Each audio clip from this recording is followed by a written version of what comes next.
Welcome to Age's Fury. Randall Cox here, and today we're going to talk about stress as it relates to our weight loss and exercise. If this is your first time here, start by subscribing now. Get those notifications turned on so you don't miss anything.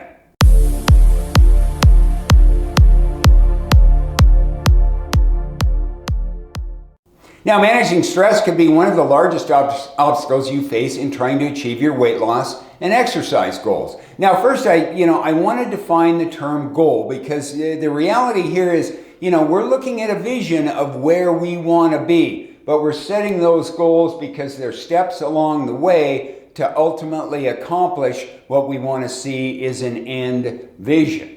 Now, as we define stress, we look at, what it does to us, how do we manage it, and what are some possible resolutions.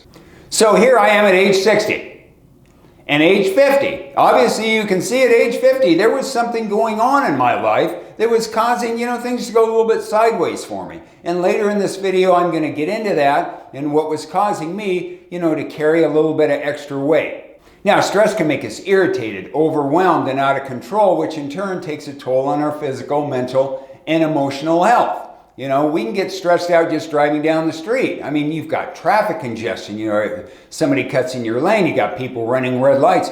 I mean, that list goes on.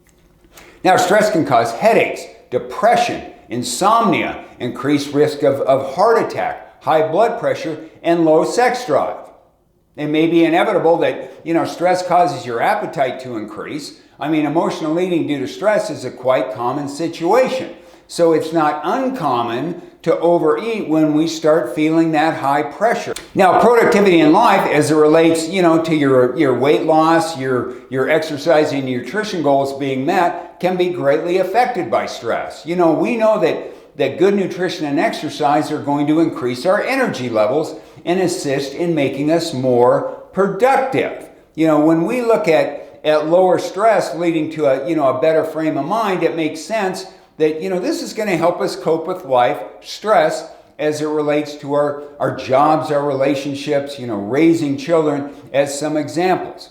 That better frame of mind, helps us achieve some of our life goals that could include our weight loss and exercise.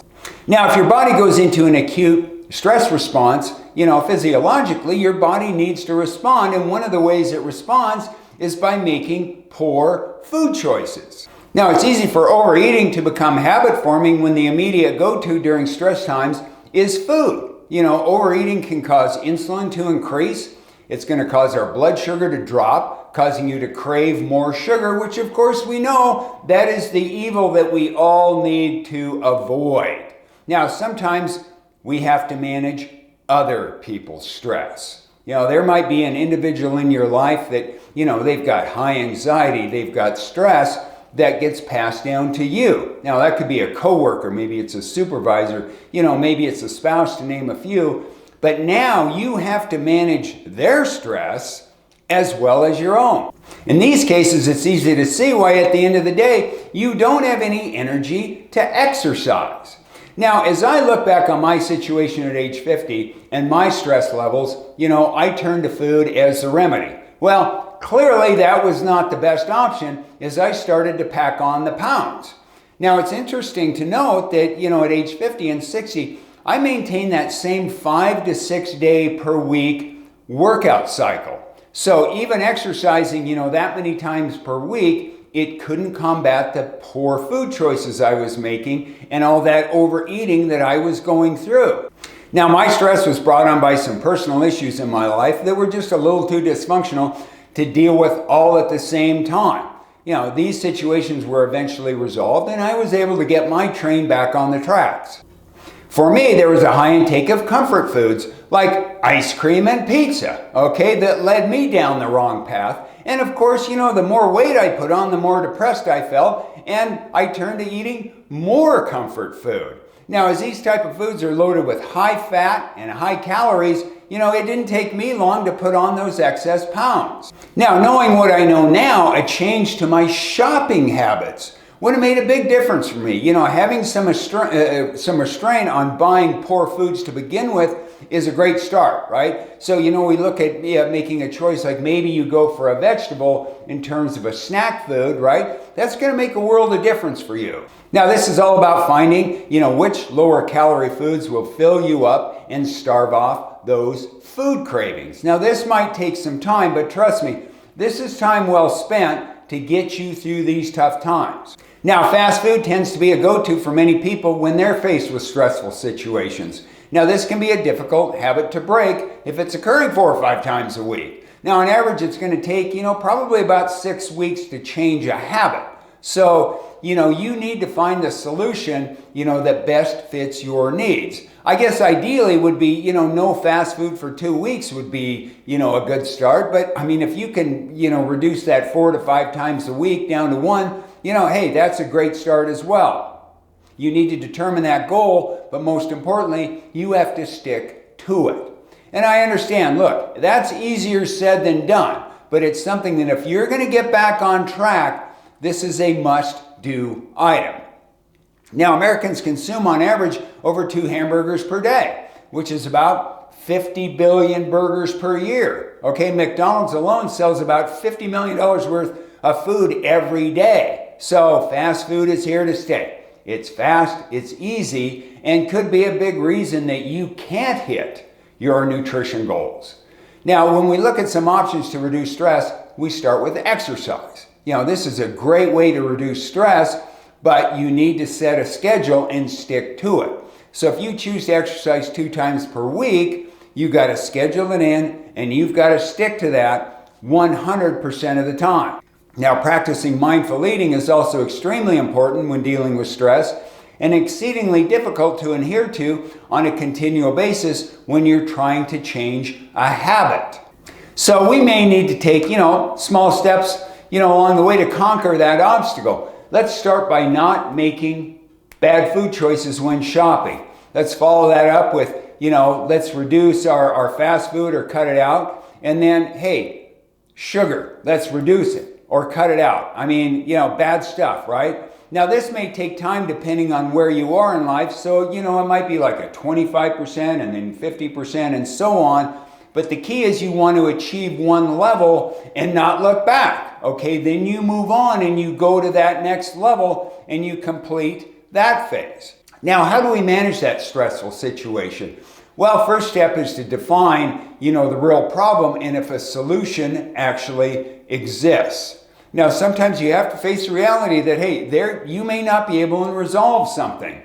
Now we need to collect that data that can give us, some options, and that might come from, maybe it's, on the internet or friends or family, hey, sometimes it's helpful to just, talk with someone, about a situation. And even though they may not be able to provide a solution, they may be able to give you a different perspective that opens a door to other possible solutions.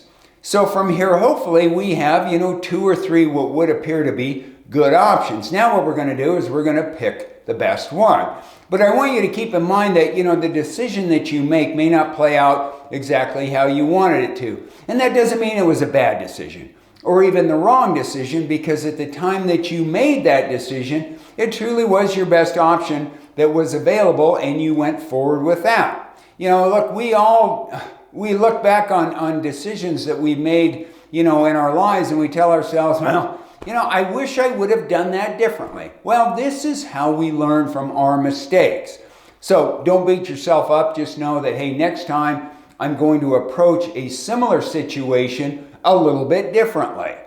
Now, when dealing with stress as it relates to, weight loss, exercise, and nutrition, you need to be forgiving of yourself. You can't expect perfection 100% of the time.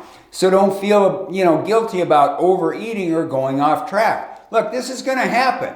It's inevitable, so just focus on making your next choice a better one.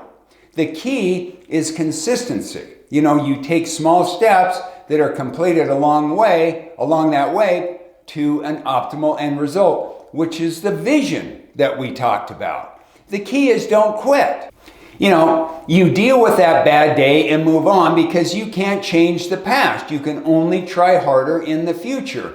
And it's important to try, and try not to make up that bad day by being overly restrictive the next. Okay, you should have a clearly defined plan of what you want to do. And, if you alter that with an overcompensation, the effect could be negative. And I'm not saying that's a bad avenue, but, you want to be careful that you don't sabotage that next day. Now, if stressful days are causing you to not exercise, we need to figure out a way around that, right? Now, first we have to define a timetable. So if we're off work at 5 p.m., bedtime is 10 p.m., that gives us 5 hours to work with. Now, ideally, we like to have that workout done, at least 2 hours before bed, due to an elevated, body temperature, making it more difficult to fall asleep. And also, I want you to make sure you drink plenty of water, but not so much that, you're up all night long using the restroom. Now, our window is 5 to 8 p.m. Okay, if we're planning a 1 hour workout, let's shoot to finish by 7:30. This gives us enough time to, we drive home, we eat our post-workout meal, and shower. So we need to be in the gym by 6:30. So between 5 and 6:30, we need to be in the right frame of mind to have a positive workout. Now, as part of that 1.5 hours before training, we drive home, we distress with music or meditation. Hey, 15 minutes of meditation is great, trust me. You've got that pre-workout meal and you have to deal with any immediate, life-related item that can't wait until 8 p.m. So there's our exercise. We add in that, that nutrition piece, and, these are the things that, we slowly start to conquer, this stress that goes on in our lives and make sure that we're getting, on our path with the food and exercise. Hey, look, please leave your comments as I work with people on their quest for better health. If you're looking for more programs to help you out with that weight loss, that nutrition, and those exercise goals, please follow me on YouTube and Instagram. Thank you.